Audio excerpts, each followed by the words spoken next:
Education একাডেমির পক্ষ থেকে সকলকে শুভেচ্ছা এবং অভিনন্দন। আজকে আমরা অষ্টম শ্রেণীর গণিত বইয়ের 6.1-এর 11 নং প্রশ্নের সমাধান করব।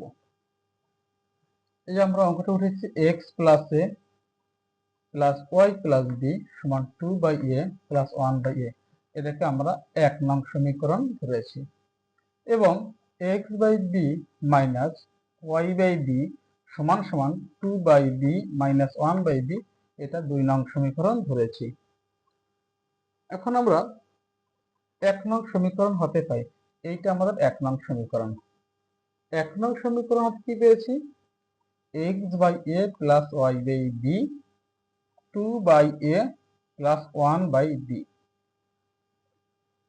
এটা 1 নং সমীকরণ আমরা উঠেছি। ওঠানোর পরে আমরা লসাগু করছি, a R b, a b লসাগু a b হয়।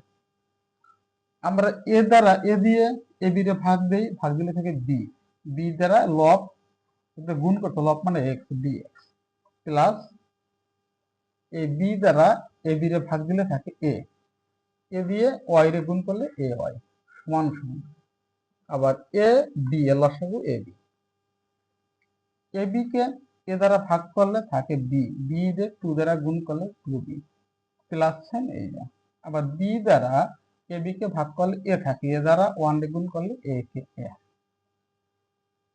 এখন আমরা bx plus ay plus ab উভয় পক্ষের সাথে আমরা ab গুণ করছি। আমাদের ডান পক্ষ এবং বাম পক্ষ উভয়ের সাথে ab গুণ করছি। যেরকম আমরা বাম পক্ষের সাথে গুণ করছি এই ab সমান সমান ডান পক্ষের সাথে ab গুণ করছি। কেন গুণ করেছি? প্রশ্ন হচ্ছে আমাদের লসাগুটা কেটে ফেলার জন্য। এই লসাগু হচ্ছে ab, এখন এই ab আর ab কাটাকাটি যায়, এই ab